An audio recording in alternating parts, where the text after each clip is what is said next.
मैं एक छोटे से कस्बे का रहने वाला हूँ। मेरे पिता सरकारी दफ्तर में लिपिक है। मेरी उम्र 19 वर्ष की थी जब मैं और अपने ननिहाल गांव गया था। वहां मेरे मामा की शादी थी। वहां पर सभी सगे संबंधी आने वाले थे। हम लोग शादी के 10-12 दिन पहले ही पहुंच गए थे। मेरे पिताजी हम लोग को वहां छोड़ कर वापस अपनी ड्यूटी पर चले गए और शादी से 1-2 दिन पहले आने की बात बोल गए। वहां पर जयपुर से मेरे मौसी मौसा भी अपने बच्चों के साथ आए थे। मेरी एक ही मौसी है, उनका एक बेटा और एक बेटी है। बेटे का नाम रोहित और उसकी उम्र लगभग 20 साल की थी, जबकि मौसी की बेटी का नाम दीपिका है और उसकी उम्र तब लगभग 18 साल की थी। हम तीनों में बहुत दोस्ती है। मेरे मौसा भी अपने परिवार को पहुंचाकर वापस अपने घर चले गए। उनका कपड़े का कारोबार है। इस व्यापार में कम समय में ही काफी दौलत कमा ली थी उन्होंने। उनका परिवार काफी आधुनिक विचारधारा का हो गया था। हम लोग लगभग 3 वर्षों के बाद एक दूसरे से मिले थे। मैं, रोहित और दीपिका देर रात तक गप्पे करते थे। दीपिका पर जवानी छाती जा रही थी। उसके गुब्बारे विकसित हो चुके थे। मैं और रोहित अक्सर खेतों में जाकर गंदे बातें करते थे। रोहित ने मुझे सिगरेट पीने सिखाया। रोहित काफी सारी गंदे फिल्में देख चुका था और मैं तब तक इन सबसे वंचित ही था, इसलिए वो गंदे ज्ञान के मामले में गुरु था। एक दिन जब हम दोनों खेतों की तरफ सिगरेट का सुट्टा मारने निकलने वाले थे, तभी दीपिका ने पीछे से आवाज लगाई। कहाँ जा रहे हो तुम दोनों? मैंने कहा, बस यूं ही खेतों की तरफ ठंडी ठंडी हवा खाने। दीपिका ने कहा, मैं भी चलूंगी। मैं कुछ सोचने लगा, मगर रोहित ने कहा, चल। अब वो भी हमारे साथ खेतों की तरफ चल दी। मैं सोचने लगा, ये कहाँ जा रही है हमारे साथ? अब तो हम दोनों भाइयों के बीच गंदी बातें भी ना हो सकेगी, ना ही सिगरेट पी पाएंगे। लेकिन जब हम एक सुनसान जगह पार आए और एक तालाब के किनारे एक पेड़ के नीचे बैठ गए, तो रोहित ने अपनी जेब से सिगरेट निकाली और एक मूंछ दी। मैं दीपिका के सामने सिगरेट नहीं पीना चाहता था, क्योंकि मुझे डर था कि दीपिका घर में सबको बता देगी। लेकिन रोहित ने कहा, बिंदास होके पी ले यार, ये कुछ नहीं कहेगी। लेकिन दीपिका बोली, अच्छा तो छुप छुप के सिगरेट पीते हो? चलो घर में सबको बताऊंगी। मैं तो डर गया, बोला, नहीं दीपिका, ऐसी बात नहीं है। बस यूं ही देख रहा था कि कैसा लगता है। मैंने आज तक अपने घर में कभी नहीं पी है। यहाँ आकर ही रोहित ने मुझे सिगरेट पीना सिखलाया है। दीपिका ने जोर का ठहाका लगाया, बोली, बुद्धू इतना बड़ा हो गया और सिगरेट पीने में शर्माता है? अरे रोहित, कितना शर्मीला है यह।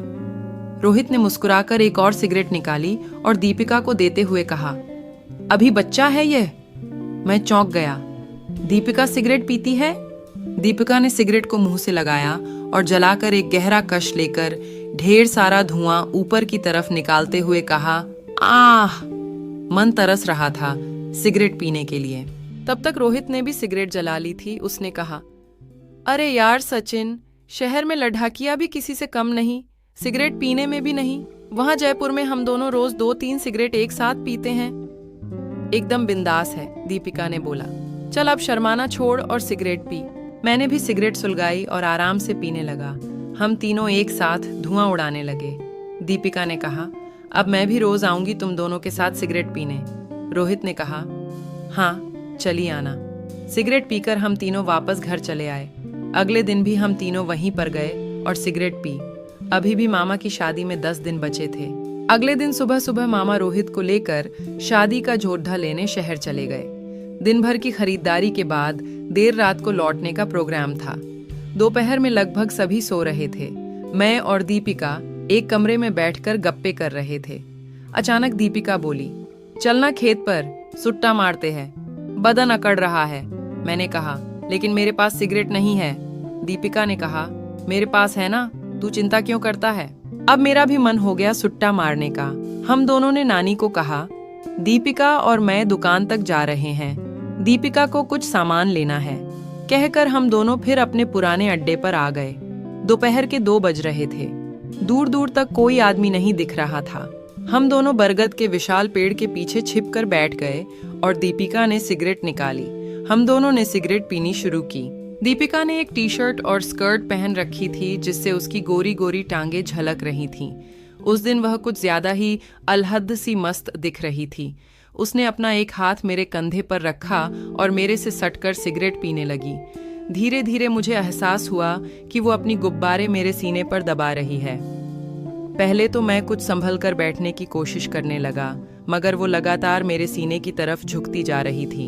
अचानक उसने कहा, देख, तू मुझे अपनी सिगरेट पिला। मैं तुझे अपनी सिगरेट पिलाती हूँ, देखना कितना मज़ा आएगा। मैंने कहा, ठीक है। उसने मुझे अपनी सिगरेट मेरे होठों पर लगा दी। उसकी सिगरेट के ऊपर उसके थूक का गीलापन था, लेकिन मैंने उसे अपने होठों से लगाया और कश लिया। फिर मैंने अपनी सिगरेट उसके होठों पर लगाई और उसे कश लेने को कहा। उसने भी जोरदार कश लगाया। मेरा मन थोड़ा बदल गया। इस बार मैंने उसके होठों पर सिगरेट ही नहीं रखा, बल्कि अपने उंगलियों से उसके होठों को सहलाने भी लगा। उसने बुरा नहीं माना। मैं उसके होठों को छूने लगा। वो चुपचाप मेरे कंधे पर रखे हुए हाथ से मेरे गालों को छूने लगी। हम दोनों चुपचाप एक दूसरे के होठ और गाल सहला रहे थे। धीरे धीरे मेरा खड़ा हो रहा था। सिगरेट खत्म हो चुकी थी। मैंने कहा, दीपिका, अब हमें चलना चाहिए।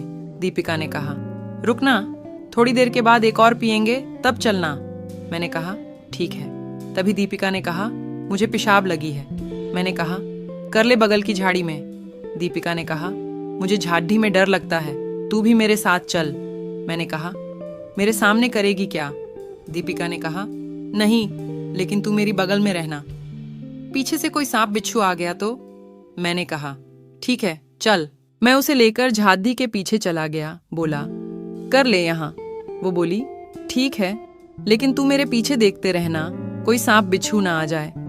कहकर मेरे तरफ पीठ करके उसने अपने स्कर्ट के अंदर हाथ डाला और अपनी पैंट नीचे सरका ली और स्कर्ट को ऊपर करके करने बैठ गई। पीछे से उसकी गोरी दिख रही थी और उसका बारिश उसके साथ से होते हुए उसके गोरी की दरार में से होकर नीचे गिर रहा था। उसके बारिश करने की आवाज काफी जोर जोर से आ रही थी। थोड़ी देर में उसका बारिश समाप्त हो गई। वो खड़ी हो गई। उसने अपनी पैंट को ऊपर किया और बोली, चलो अब। मैंने कहा, तू जाकर बैठ, मैं भी बारिश करके आता हूँ। वो बोली, तो कर लेना अभी। मैंने कहा, तू जाएगी तब तो?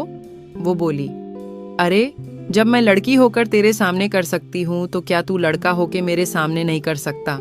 मैं बोला, ठीक है। मैं हल्का सा मुड़ा और अपनी खोल कर कमर से नीचे कर दिया।